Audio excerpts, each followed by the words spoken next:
BierTalk. Gespräche über und beim Bier. Hello and welcome to another episode of our podcast, BierTalk. Today we cross the Atlantic and go to a beautiful city I was just visiting some months ago. And of course I was visiting breweries there, and the most amazing one was in Brooklyn. It was the Brooklyn Brewery. And today we have Garrett Oliver, the brewmaster, here on the show. So wonderful to have you here, Garrett. And maybe you introduce yourself a little bit to our listeners. Well, I'm not sure how many people even would know of me in Germany, but my name is Garrett Oliver. I am the brewmaster of Brooklyn Brewery, where I have been brewmaster for 29 years, and I have been brewing professionally for 34 years. So as I like to tell the younger brewing kids, I'm 400 years old. Yes. And I've always been here, like Dracula. Yeah, that's the feeling we have. You've always been there, but that's also something. If you have the newer beer community, like the people who are now in their 20s, for them it's just the older generation. So sometimes it's a bit strange, but it's wonderful, really wonderful to have you here. And maybe we start a little bit in your beginning. So when did you have your first beer? Do you remember that? Oh, I mean, my first beer I had when I was maybe 12 years old at my uncle's barbecue, and I kept bothering him over and over again. Please let me taste the beer. Please let me taste the beer. I want to taste the beer. And finally, he handed me this can, and it was a Miller High Life. And I finally had this can of beer, and I drank it, and I instantly spit it out into the lawn. Oh. And I don't think I touched any beer again for at least 4 or 5 years after that, because I was like, oh man, this stuff is terrible. And then I drank beer when I was in college. But I mean, the dirty little secret is that we didn't really like beer. It was just a thing that was there, and could be we would drink anything we could get our hands on if we had any money. And so, beer was just a social lubricant, as we say. And it wasn't until I moved to England in 1983 that I actually started to understand that beer could be something besides the American mass market beer. And that's when I started to actually fall in love with beer. Yeah, I read that you were studying filmmaking, and also you were stage managing concerts all over Europe. And so that was the opportunity to get into the beer cultures in Germany, Belgium, and the Czech Republic and England. Yeah, I lived in London for a year, and that allowed me to get the Interrail pass, which is different than the one Americans get, which is the Eurail pass. One of the differences is that the Interrail pass, which was only for European residents, which I actually was at the time, would allow you to travel to what were then communist countries like Hungary and the Czech Republic. At that time, it was Czechoslovakia. And so I was able to travel. I spent a month traveling throughout Europe after having had this amazing experience of sampling all these British beers. And even though I was obviously American, even among my British friends, they started to know me as like the beer fanatic. So when I got back home a year later, and I went to bars and they said Bud Light, Miller Light, Coors, Heineken, I couldn't do it. So I started making beer at home, not because I wanted to have, I wanted to make beer. I just wanted to have the beer. And the only way to have the kinds of beers that I wanted to drink was to make them yourself. I often describe, in those days, for both culinary and many drinks, I describe myself as having grown up inside the Matrix. Now, if you are, really a young person and you don't know what the film The Matrix is, that's not a very good description. But basically, I grew up with a lot of what I will call facsimiles of food. So bread that looks like bread, and cheese that looks like cheese, and beer that looks like beer, but are not actually traditional versions of any of these foods.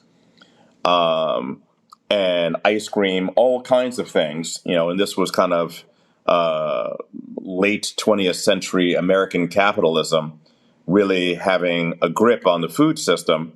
And as a result, we didn't have great variety. It looked to us like we had everything.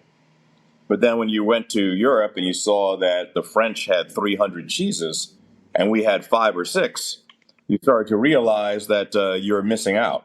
And the same was true of beer. I mean, I knew, there was beer, which was yellow. It didn't taste like much.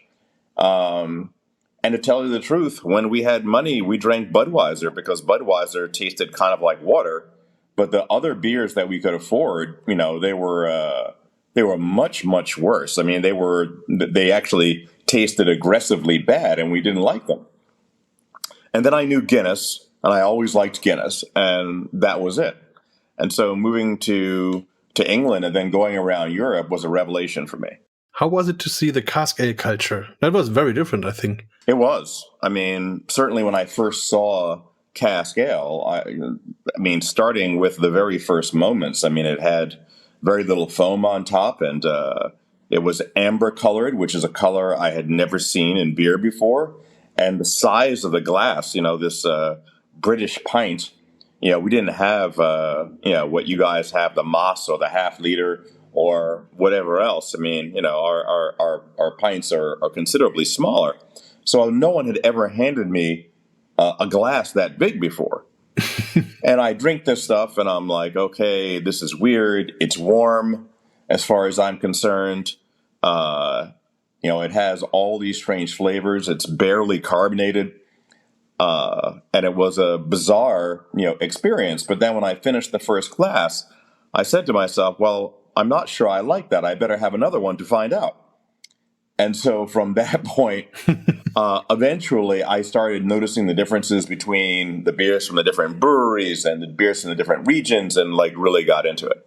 And what about the pub culture? So sitting on these big tables together and meeting new people in every pub and making new friendships. Was that also an interesting part of it for you? Yeah, I mean, the pub remains a completely different place than an American bar. We don't really we have some places that might get close to being a pub in the United States. It might look like a pub physically, but the pub is a place that exists really like in the mind as much as it does as a physical place. You can say in British English, I'm going down to the pub. And it doesn't really matter which pub you're talking about. You can say that. It's like you're going to a particular kind of place. You cannot in American English say I'm going down to the bar. People would ask what bar, because the bar is a specific place. It's not an idea. And the pub is an idea. And did you experience the same when you then came maybe to Germany and had these typical lagers? Yes, I think in Germany, the beer hall and the beer gardens were definitely different.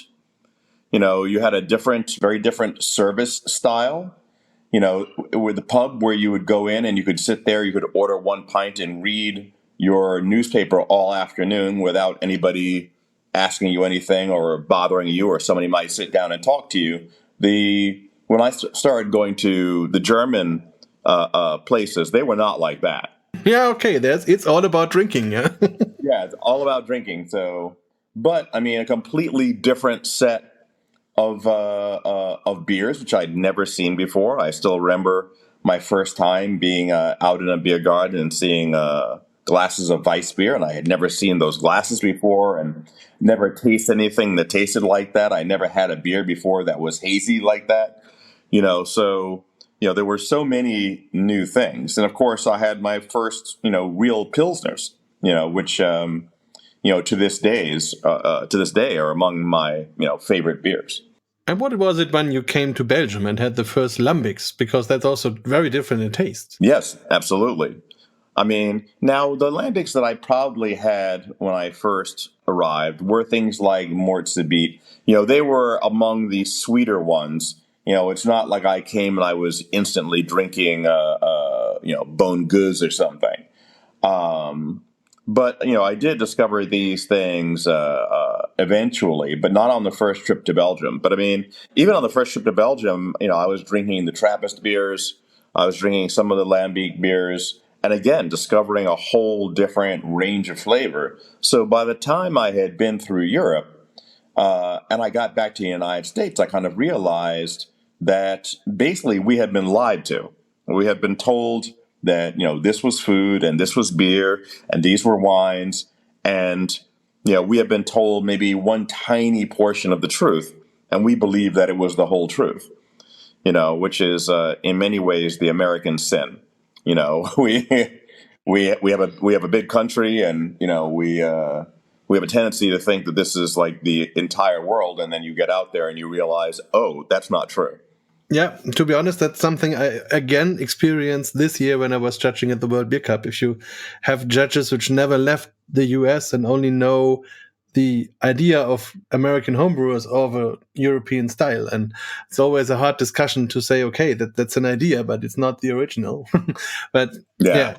But it's getting better. People are traveling more, so that's a fantastic thing. So for you, then that was the incentive to start home brewing when you came back.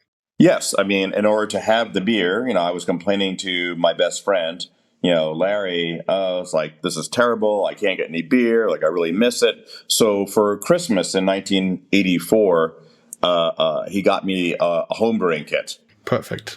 And I started making beer at home, and I had Charlie Papazian's book. And I started making beers at home. And eventually, not long after that, I was one of the founders of the New York City Home Brewers Guild. So we started to gather around us more than 100 other home brewers. And there was not much that you could drink that was imported, but we knew where you could find it. And we started to brew beers, of course, that were based in many ways on European prototypes. At first, starting with more British types, and then eventually, moving on to other types as well. And when did the idea came up that you want to be a brewer as a job? I think it's a thing, that, and this is a big difference between now. Maybe it's not a big difference now. I don't know what the German scene is really like in this regard. But, in the American scene, it is a thing that you fall in love with. And I think that's very important. I think that it's like playing music or even playing a sport. It takes over your life, it takes over your mind, and it's all you want to do. So, in Germany, I think a lot of people, now, again, maybe this is changing, but traditionally, you might become a brewer because your father was a brewer, or, it's in your family, or you're getting a chemical engineering degree, and, you maybe hope to be a brewer, but maybe you will make Coca-Cola or toothpaste or whatever else. It's like a processing degree, around chemistry and around engineering. And brewer is just one of many things that you can choose if you've studied, this sort of thing. This is not the way the American system went. And then, of course, when you get out the other end, traditionally, there are a very small number of styles, generally, that you can make or would be expected to make or that anybody would buy from you. For us, brewing was a creative pursuit. We fell in love with it first. And then the second part, for almost everyone of that era, is you then threw away your previous life. And this is the most important part of it, because as an American, especially, you had plans. You had a way that you thought your life was going to be. You went and got a college degree, and the college degree was going to allow you to get this particular job that you thought that you wanted. And you were going to make money, and then you would buy a house, and maybe you have like wife and kids, like whatever you were going to do. And you had like a career in mind. And so at some point you fall in love with this other thing. You throw away all of this other stuff, your education. And in the United States, you've probably paid a lot of money for that education. So now you're in debt. Oh, yes. And you have to pay these schools back. And instead, you throw it all away for this dream of making something that nobody wants. at least in those days, there wasn't any craft brewing movement or anything like that. So there was no real market for what it is that you wanted to do, but you went and did it anyway. And there's a lot of emotion in it, I think. A lot of emotion. What was it like working as a professional brewer for the first time? How do you feel? Well, I mean, the first few weeks were actually kind of horrible. Because I said no. I had an office on the 52nd floor of a building in Manhattan, now known as the MetLife building. Back then, it was the Pan Am building. And Park Avenue stretched out in front of my office like a runway. I was working for a law firm at the time. I made a lot of money. I traveled frequently.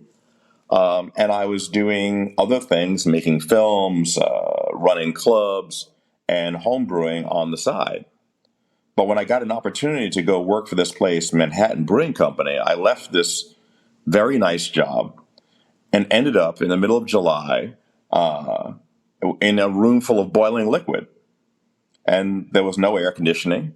I'm sweating and I burned myself and I'm wet, and uncomfortable. And I'm basically working and I feel like a plumber. And I'm saying to myself, what have I done?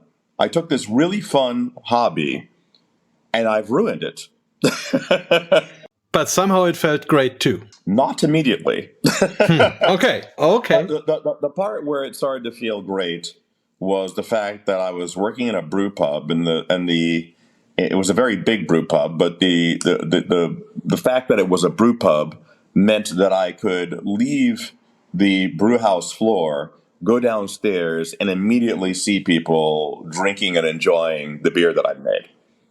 I think that was really important because, it required for me, it gave me this immediate gratification. It's like, I guess if you're a musician and you, after you left a really difficult session, if you went to a bar and like your music, not maybe from that day, but your music was playing in the bar.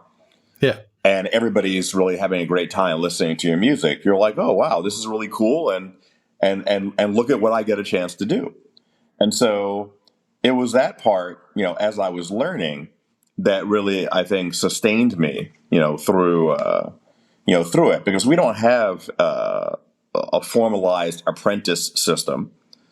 We don't have a formalized system where you become brewmaster as a certification. There are any number of certifications you can get, but we don't have like Diplom Breumeister. So it's not so rigid. It's more like being a chef, which is like a job description. This is the job that you have. If you're doing this job and you're making beer for money, and you are the leader of your team at the brewery, you are a brewmaster. It doesn't mean that you are what we would say master brewer, which is different, which at least implies that you have had a certain amount of qualifications and you've passed exams, etc. So your qualification is more or less your work. So if you work properly, if it's good, then you have the job like that. Yes. Yeah. Can you tell us a little bit about Manhattan Brewing Company? So what beers have you brewed there? Manhattan Brewing Company was a very, very early brew pub.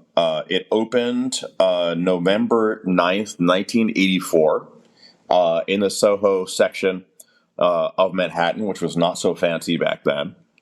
And it was run by a guy named Mark Whitty, who had been the head brewer for Samuel Smith's in Tadcaster, England. Wow. So the idea there was to introduce Americans to cask condition British style beers on the hand pump in 1984. And believe me, this was an idea way ahead of its time. I mean, in fact, there's no place like that even now. What a mission. Yeah. Yeah. And it was enormous. It was enormous. You could fit like 200, 300 people in there, which is not as big as a beer garden, but for an indoor space, it was pretty enormous. And it had two big copper kettles that were there just as decoration. They had brought them over from Germany.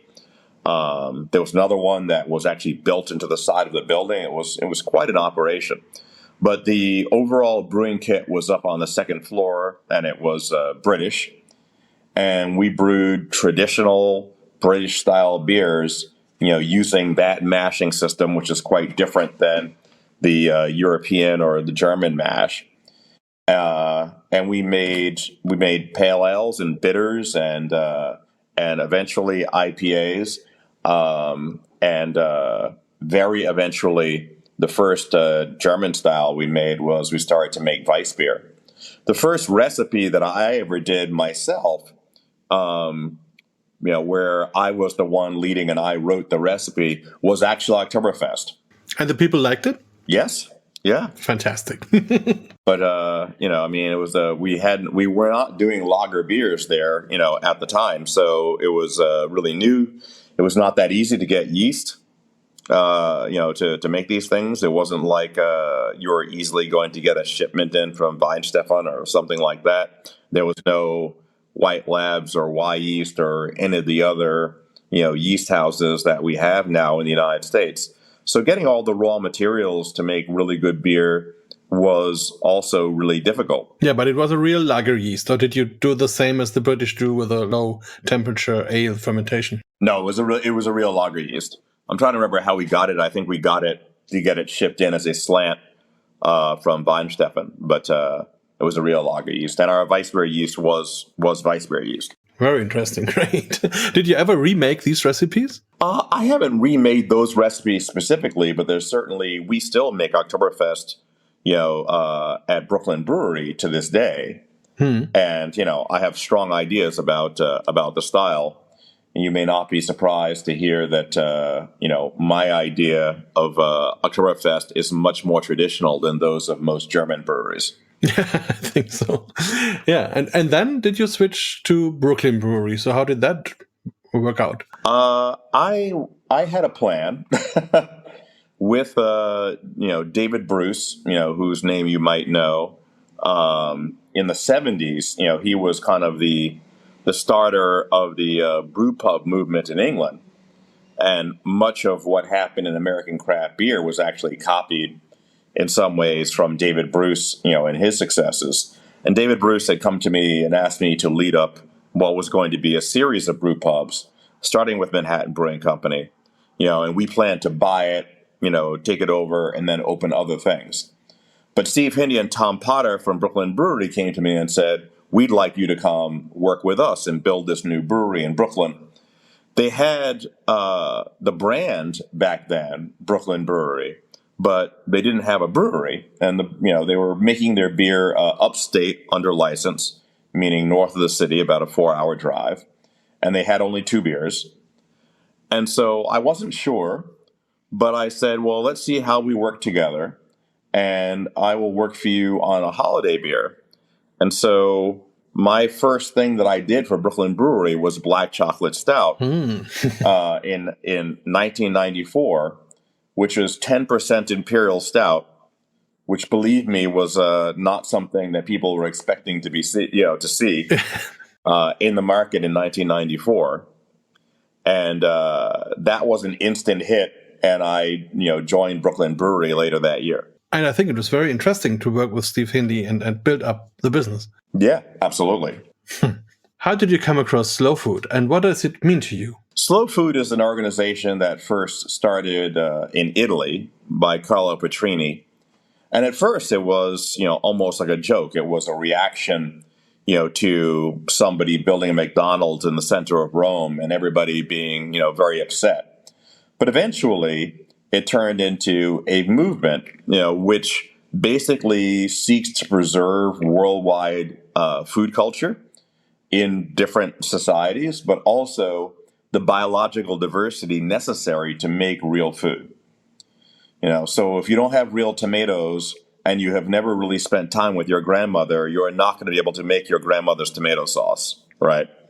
And it really goes into also not only preserving cultivars of different plants and animals that we're going to eat, but also knowing how to use them and then slowing your life down to the extent that you can actually cook them and enjoy them. So the idea of slow food is really the opposite of fast food. And, it really appealed to me because, I'm a person who can easily spend 2 or 3 hours making dinner. Anyone who follows me on Instagram, might remember that during the middle of the pandemic, almost all of my posts were about food. And still probably, aside from the foundation work that I'm doing now, most of my posts are about food. And so, taking that time for me is very zen, and Slow Food, was a kind of seminal organization. And some of the principles involved in Slow Food still play through into things that I do today. In particular, the idea that food should be good, clean, and fair. And, we had strong ideas about what those three terms mean. But if you start with good, clean, and fair, you can work your way to a better food system. Absolutely. And it's also the time when your interest of beer pairing started. So like pairing beer with food and things like that. Yeah, I mean, basically, the beer dinner was an analog, if you like, of the wine dinner, right? We saw the food people were starting to get lots of publicity, and everybody, chefs were becoming celebrities for the first time. In the 70s, almost nobody knew the names of any chefs.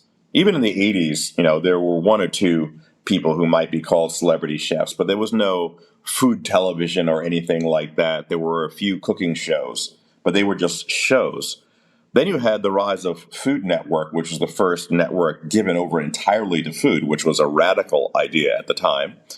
And I saw how much people respected wine. And part of their respect for wine was the ability to do wonderful things with food. And I said to myself, well, beer has a much greater variety of flavor than wine does. And from a culinary point of view, it's actually superior. So why should the wine people have all the fun? So I started to do a lot of beer dinners. And over time, I kind of saw that a lot of Americans were missing out on some of the pleasures they might get from the beers that were now available. Because they were eating their food and they were drinking their beers, but they weren't thinking about, hey, why don't we make 2 + 2 = 7 instead of 4? And if you just thought about it for a moment, and did a little bit of a selection that might only take you seconds, your dinner might be better. And so that was kind of the idea behind the Brewmaster's Table. That would be my next question. Was this the motivation to write the Brewmaster's Table? Yeah. It was. I mean, because I would watch people shop for beer, and there was this bewildering variety. And I would watch people walk up and down, the aisles of the supermarket or in a deli or something. And they would, in the end, grab a 6-pack of Heineken and walk out looking somewhat disappointed because they simply didn't know what was in the bottles. And they were not going to risk spending that money for something like, what is a brown ale? What is an IPA? What does Weiss beer mean? If you have no idea, how are you going to end up buying this stuff at all? And, before my book, you had books like those of the beer writer Michael Jackson, which were wonderful books, but really were grounded very much completely in the world of beer. When I wrote Brewmaster's Table, I wrote it from the assumption that the person reading the book knew nothing about beer, like what it was, how it was made, where it came from, nothing. But that they wanted to know something. And I wanted, by the time they finished reading this book, to know enough to enjoy the stuff that they saw on sale that previously they didn't know what it was. And by enjoying it, I don't mean just drinking it, but making it a part of your life. Being able to look at a list of beers if you're in a restaurant and you're having some lunch at the weekend or something, and you're like, this is going to be a great thing to go with dinner, and you now know what it is. Yeah, for me, it was also an eye-opening book, and it's still on all my book tables when I'm giving seminars or doing my education. And it's fun that you already mentioned Sam Smith and Tedcaster, because when I look at the book, so my favorite recommendation is that you recommend Samuel Smith's Imperial Stout for cheesecakes. Yeah. Does that also refer to the famous New York cheesecake? Yes, it can, but it also can refer to Spanish cheesecake, which you'll find like in Basque country, which is great. Or more sort of farmers cheesecakes. Most types of cheesecakes, I find that Imperial Stout is going to work pretty well with. Yeah, I tried it with a lot of our German cheesecakes. There's also a huge variation of different ones. And when I was in New York, I was looking for maybe the most interesting or the best New York cheesecake. And I came across Eileen's and I tried about 10 or 15 different varieties. And okay, that might have been too much, but I'm still undecided. What is your favorite taste for a New York cheesecake? What should be in it, or should it just be plain? Oh, it's difficult to say. I mean, I really like the, cheesecake is not something that I normally go out and buy. I mean, but Bath style cheesecake, which has the caramelized surface, I really love. For New York style cheesecake, it's hard to do better than Junior's, which is in Brooklyn, and the cheesecake at Peter Luger's Steakhouse is very, very good. Okay, so I'll put that on my list when I come next time. And so many people say the craft movement itself has changed the way beer is viewed. But I would say this book also changed it as well, especially as a food partner. Do you agree in that? Yeah, I think it's true. I think that that the beer showed people. I mean, the book showed people how beer could fit into their life in a way that was interesting and fun, but not precious. So I wrote the book in plain English. The beer descriptions in many cases read almost like sports plays, as much as they read as tasting notes, because there's nothing more boring than tasting notes, right? You're like, oh, I smell some cedar and lilacs, and I'm getting some lychee fruit and whatever else. And very quickly your eyes glaze over. And so I wanted to write something that actually, felt the way it felt when you drank something. So it might be, the beer opens with a sharp, eye-opening snap, and then it does this, it did that, it went to the left, and it, rode out of town, in this particular way. Because that's the way flavor actually happens, right? It doesn't, it's not a static thing. It happens over time. And that amount of time, from the time that you smell it, you see it, you smell it, you drink it, and it's gone and you have an aftertaste, that might be, a whole minute. So how can you describe that in like a few words? That's like an action. And I kind of described these beers, as an action, like being in motion. What was the beer going to do, not just what is it? And then why is it interesting? Who made it and what can I do with it? Which is what most people want to know, right? I mean, if you think about a wine, if I think about, say, Alsace Rieslings, there are things that I know about Alsace Riesling, and their sugar levels, their flavor profiles, etc. But what I don't know, and I'm actually not interested in, is like, what is the trellising style for the vines? What is the soil makeup, etc. It's like, I will leave that to other people, and if you're interested in that, I think that's great. But what I want to know is, who are the producers that I'm really going to like? What is it going to do for me with dinner? What does it taste like?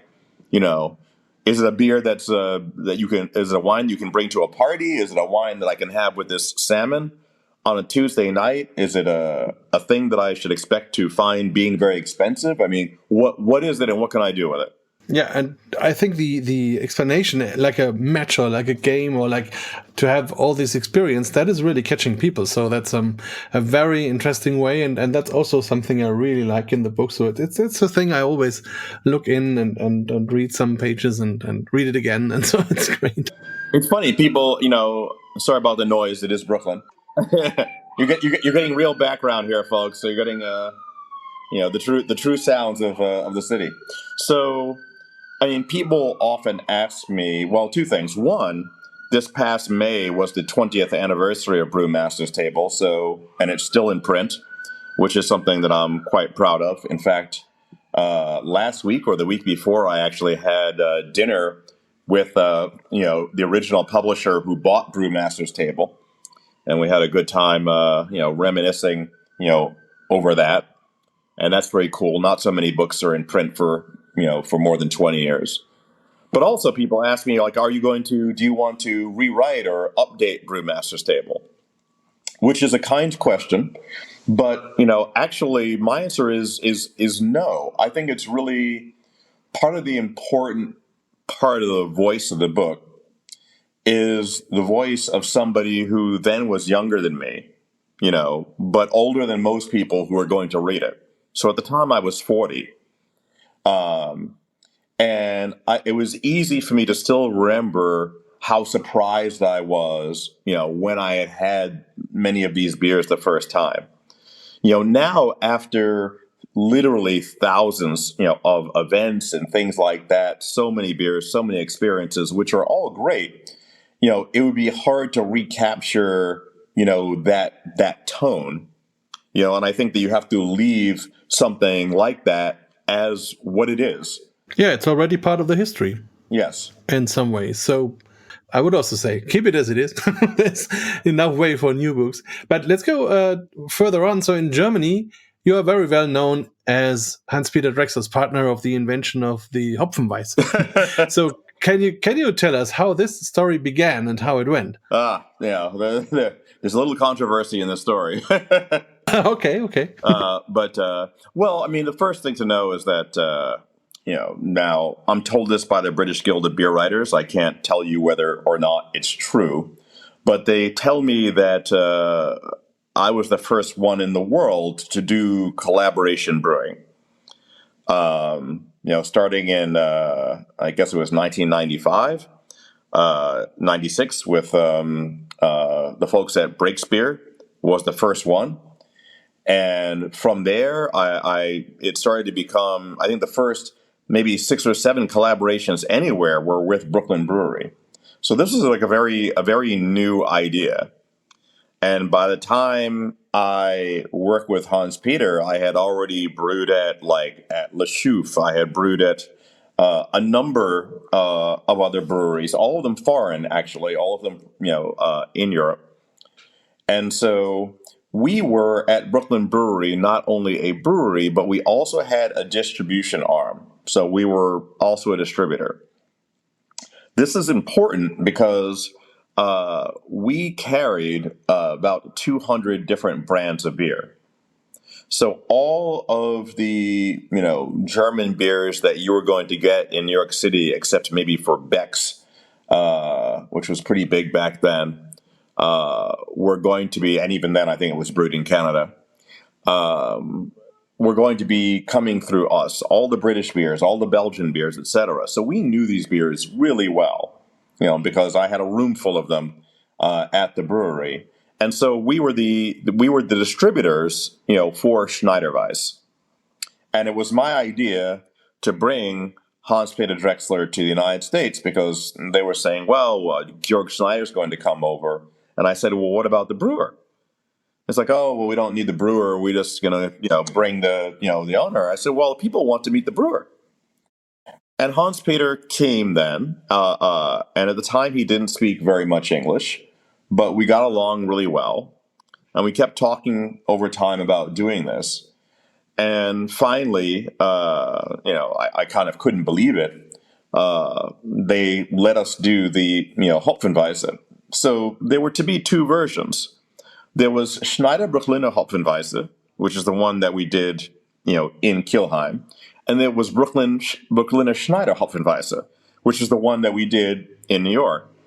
So I did the basic recipe, and then I chose the hops to go into Hans Peter's beer, and he chose the hops to go into my beer. So they were the same base recipe, but 2 different sets of dry hopping. and the beer was about 8%. It was re-fermented in the bottle, of course. It was fairly bitter, pretty heavily dry hopped in Germany. It was Saphir. In the United States, I think it was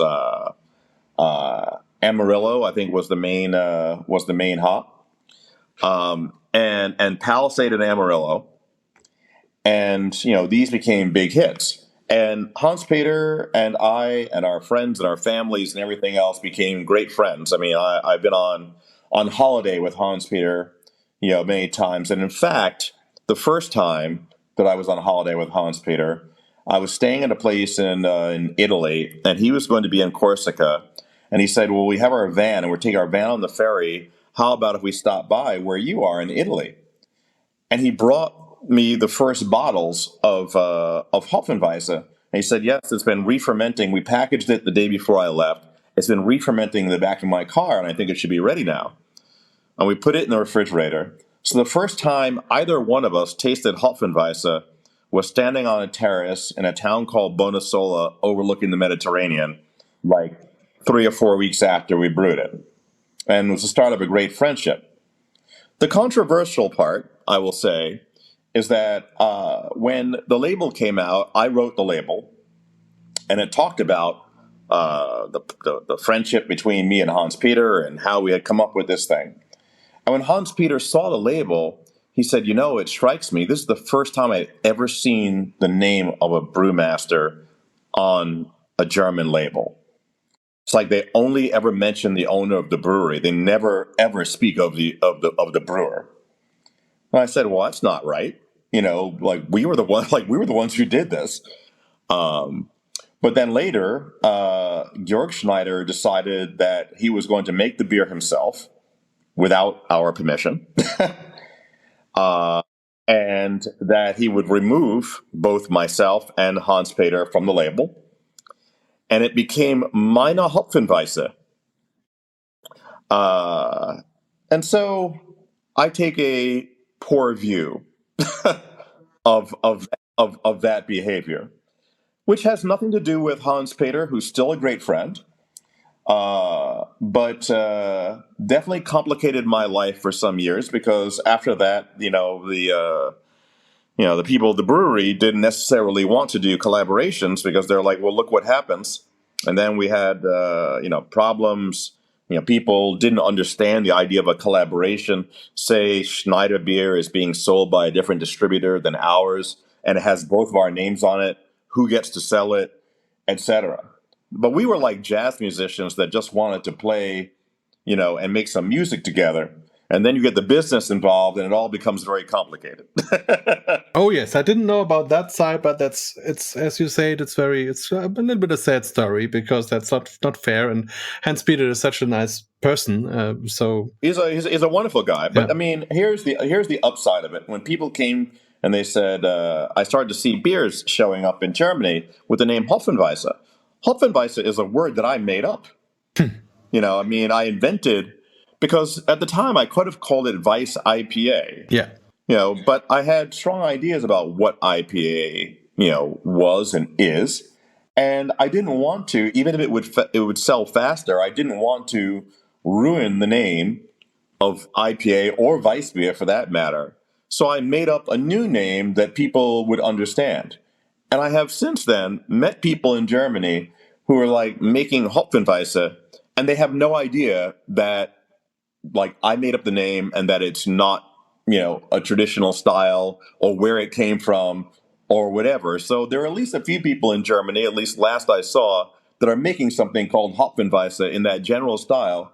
And I'm proud of that. So we are changing that now. So people will hear the podcast, will listen to it, will read it on the website. So we will spread the word. It won't be forgotten. But that's how things happen, right? Somebody does something first, and then eventually it just becomes part of normal life. So we never said to them, "Hey, you can't use our name," or whatever else. We don't act like that. But for me, it's cool to see it survive as an idea.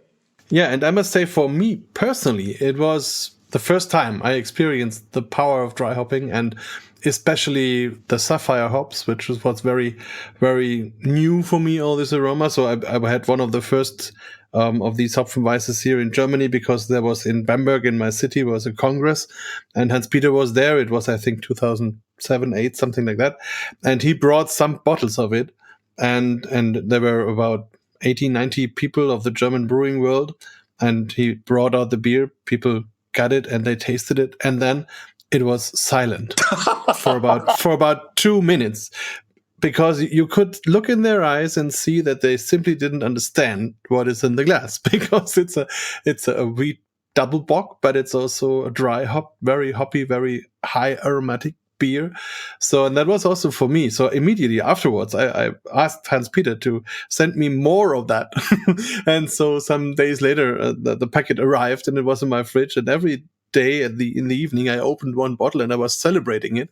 So that was really, for me, something which brought me into the modern beer scene. And so for me, it was a perfect combination to have that wheat beer double bock and all these hop aromas. So when you wrote the recipe, was that your idea to bring that together? And how did it work with your Amarillo and the other hops? Yeah, I mean, that was my idea. And once we mashed in the morning in New York, I sat Hans Peter down with, I don't know, 15 or 20 hop varieties that we had on hand, and I said, I want you to do the selection for, what we're going to use for the Hopfenweisse. And, he had never really been through that process before of checking out such a wide variety of of hops. I mean, there were only a few that they used. And, they obviously weren't a huge part of the flavor and aroma profile. And so for him, I think it was really fun. It's funny that you recount this, his experience first putting it in front of the brewers, because I had almost exactly the same experience when the British Guild of Beer Writers in 1994 held an IPA conference in London. And at the time, IPA in England was often like a 3.4% bitter with no particular high level of bitterness or aroma, or alcohol or anything. It was just a name that you stuck on something. Yeah, it still is like. Yeah, and they were looking to bring it back and talk about it, but there was almost nobody in the UK brewing anything that was like old IPA. So they brought me over, and I brought a beer from Manhattan Brewing Company called Rough Draft IPA. A brewer named Tom Tomlinson brought an IPA of his. And one or two other American brewers came over, and I flew this beer over, in a keg, and we served it to, all the major British brewers were there for this conference, and it was in the Whitbread Porter Tun Room, in London, and that's where, the room that the conference was held in was actually used to be the fermentation vats, so very cool. And again, people tasted it, and the whole room went silent. So you had like a 50 IBU, heavily high hopped, dry hopped with American hops, 6.8%. And basically at the end, people, talked to me and they said, well, that's very funny, but no one's ever going to drink anything like that. Of course, within a fairly short number of years, they were all brewing something like that. And their customers were looking for something like that. But it was quite a moment, 1994. I'm also a member of the British Guild of Beer Writers, and I recall 6-8 years ago, we had the first, how is it called, these very dry IPAs. Oh, yeah, like Brut IPA or something. Yes, a Brut IPA, the first one which came to Britain, and we had it on the annual meeting of the guild, and it was also a little bit like this. So they were silent and looking in each other's eyes, and okay, what is this? I think in the case of Brut IPA, they remained silent. It didn't go anywhere. Yeah. Look, I thought that hazy IPA, the juicy hazy IPA style was going to be, a thing that would be short. In its stay, but it's had a lot of staying power in the United States.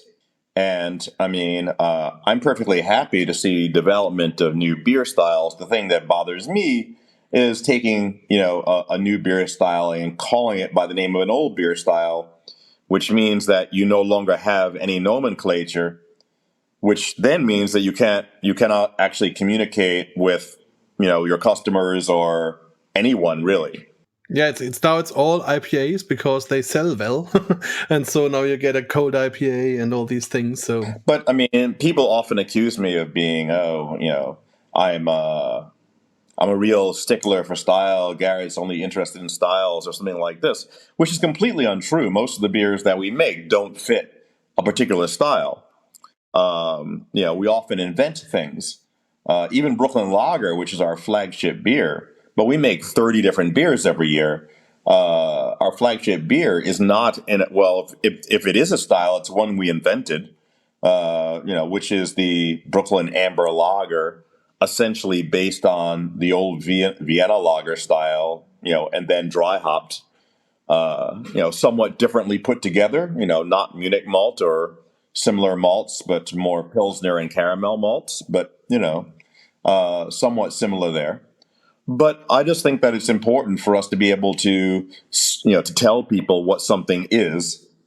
And if I can say to you, this is an American brown ale, and it carries with it a certain color and a certain range of flavor profiles and a certain likely level of bitterness and aroma and history, I think that's a very powerful thing, which, the wine people only really have in some designations like champagne, where people know what champagne is and they know what they're going to get and they know what the process is and they might have some idea of history.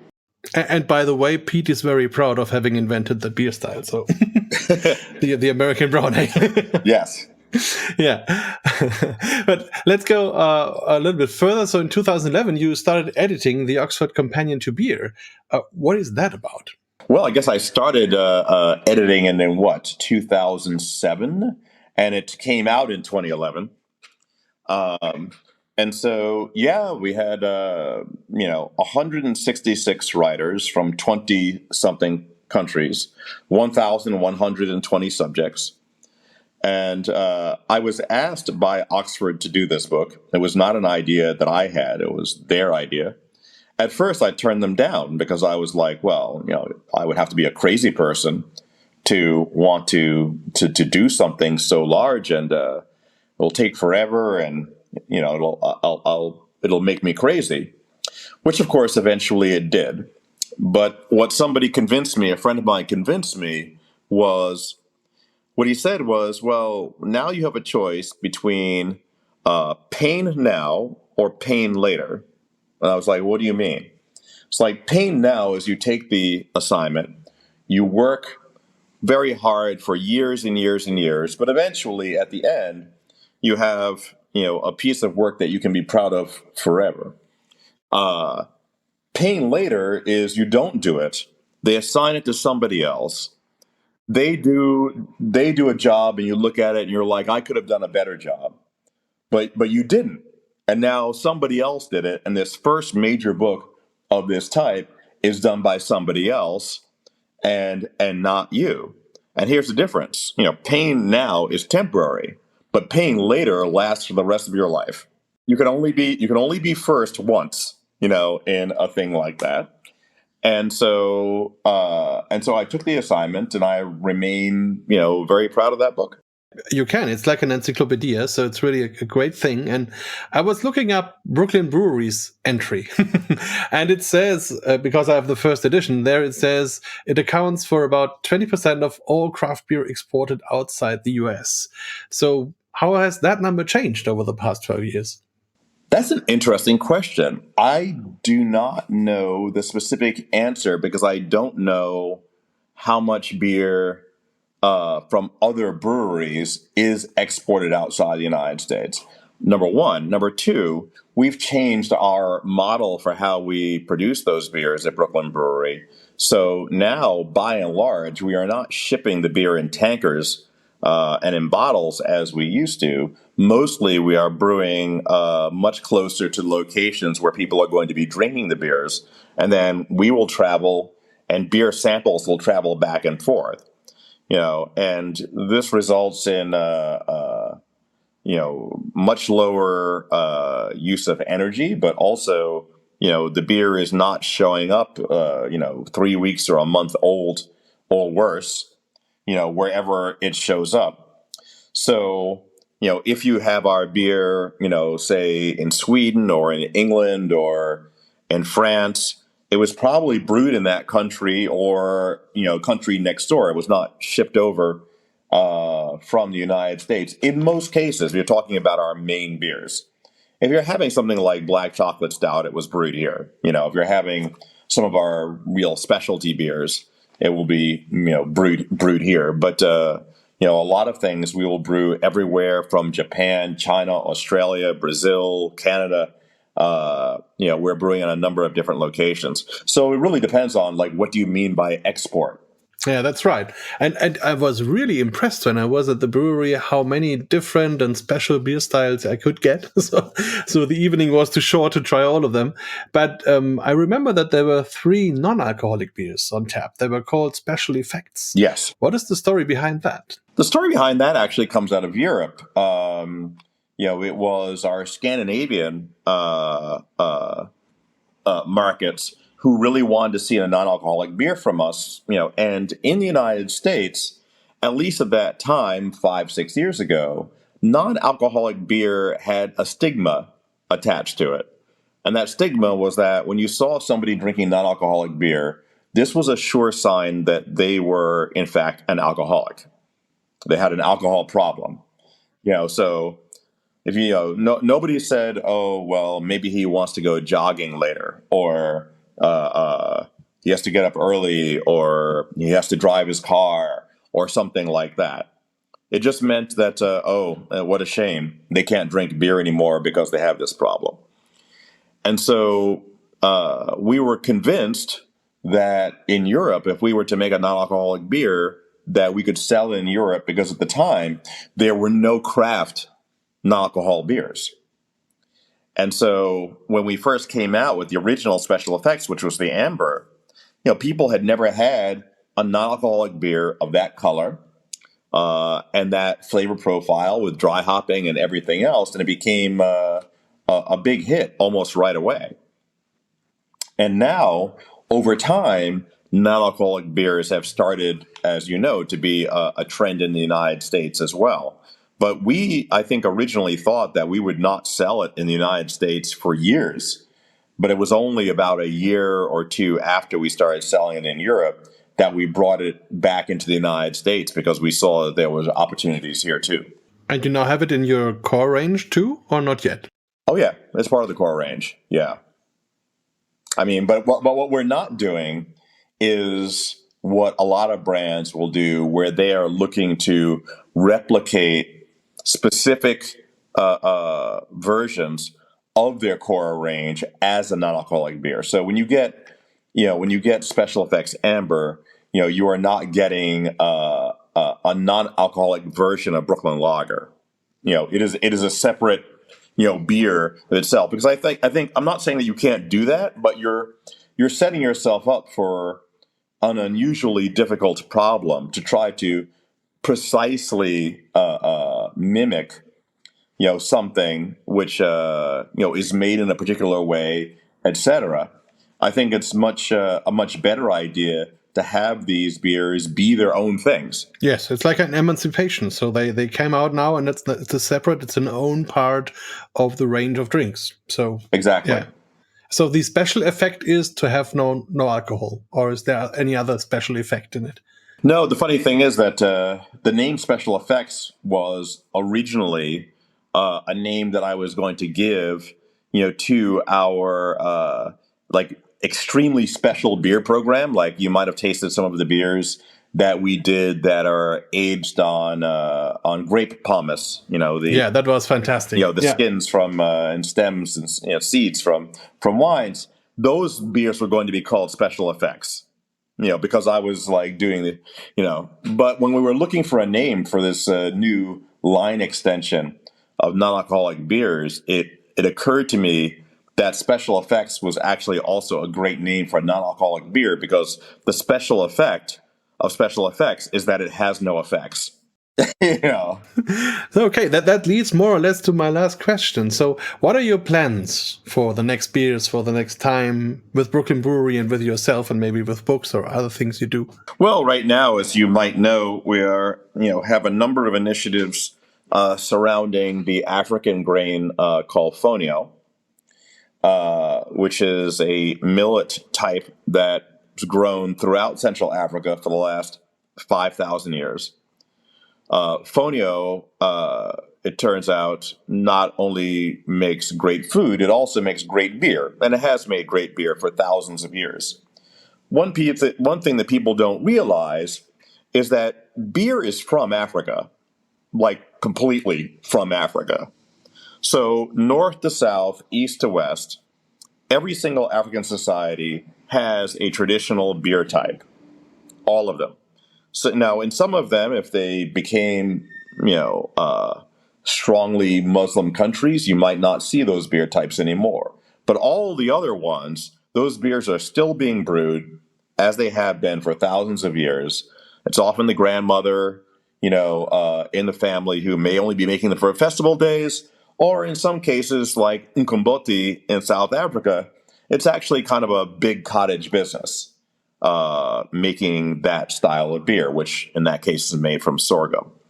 So brewing is African, and we are often, as Americans, told that beer is European, which is absurd. We brew beers in European styles because that's the background of our culture. And we have exported that style, of beer, just as we've exported things like rock and roll and whatever else all over the world. But that doesn't mean that other people don't have their own beer types.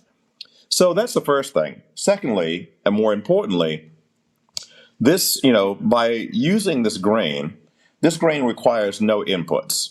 It does not require any irrigation, any fertilizer, any pesticide, any fungicide, no insecticide, nothing. It grows on the edge of a desert. It could rain 3 times in a whole year. Fonio still grows 2 crops. Ridiculously nutritious, makes wonderful beer, and is grown by smallhold farmers. It even stops the desert, from moving to the south because it fixes the soil and makes the soil better. So in the future, we need to think about, as a brewing industry, are we really going to continue to make beers almost entirely from barley and wheat and rice and things like that require enormous amounts of nitrate fertilizer to be dumped onto the soil? Those nitrate fertilizers are made directly from petroleum production. So, when we look at how our food is grown, and that includes our beer ingredients, if we're looking at climate change and things like that, we have to face up to the fact that, things cannot continue into the future the way they are being done now. And if people don't understand how grain is grown, they should look it up, because it's basically, it's all oil.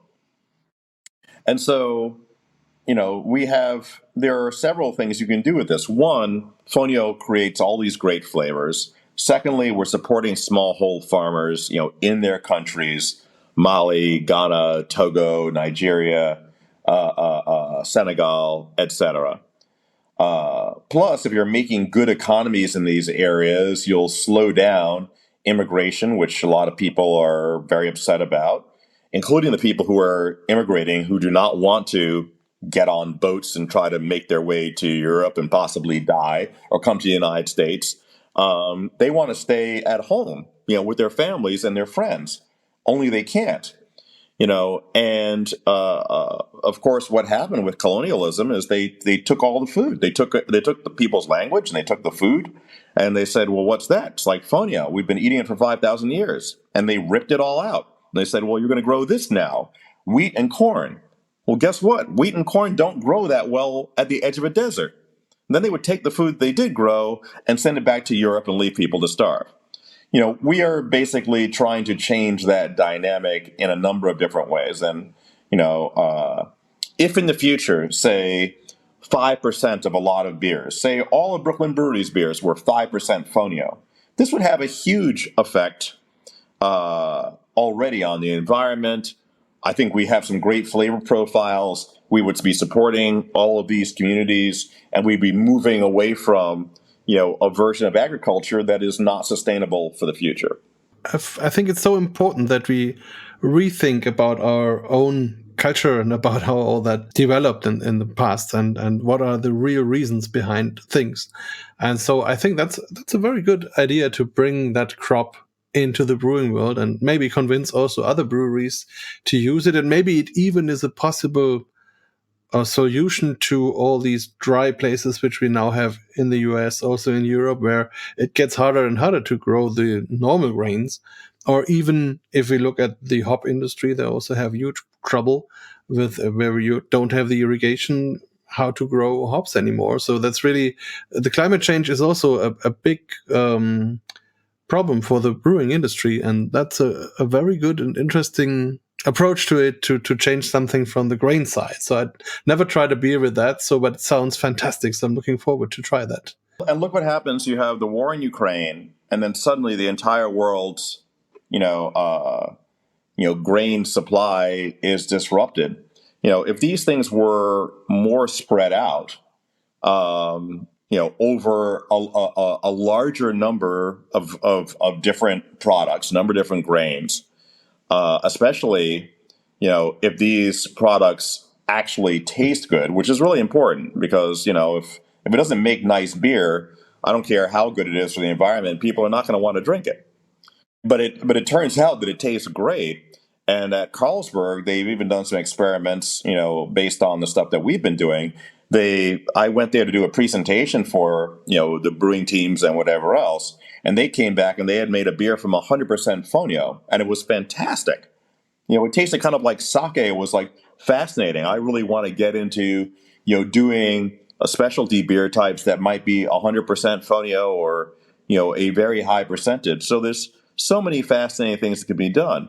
Also, in a country like the United States, which has a very mixed heritage from all these different cultures, I think that there is a value in, having people know that beer doesn't just come from one place.